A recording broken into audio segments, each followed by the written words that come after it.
球成日落雨都冇成個浸晒嘅？你呢個問題問得真係好啊！我哋都好樂意解答你呢個問題。我哋嘅目標係喺水循環中維持呢個世界嘅平衡，用水資源去睇出氣候變化嘅威脅。我哋係可愛又迷人嘅正氣角色。太陽、雨點，我哋天氣家族不嬲都係水遇輪轉噶。有呢個字嘅咩？冇錯啦，哈！寵物夢，你哋都係未答我嘅問題噃，估唔到你悟性咁低。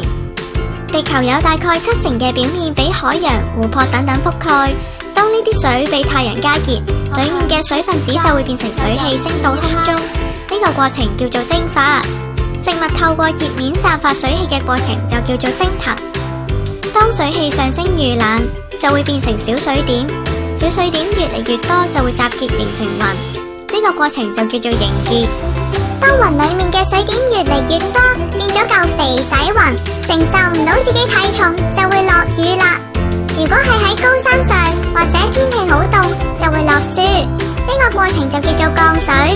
落到地面嘅雨同溶解咗嘅冰雪，有啲會成為地面徑流，流到河流、湖泊或者大海；有啲就會滲入泥土，成為地下水。經過一段時間，最後亦會流返入大海。成個水循環就係以蒸發、凝結、降水流返入大海，咁樣循環不息。哦，所以你而家飲嘅水有可能係遠古時期恐龍嘅 PP 嚟㗎，哈哈。2020年世界氣象日嘅主題係氣候與水。人類唔可以冇咗水，水對於糧食生產、日常生活以及環境都好重要。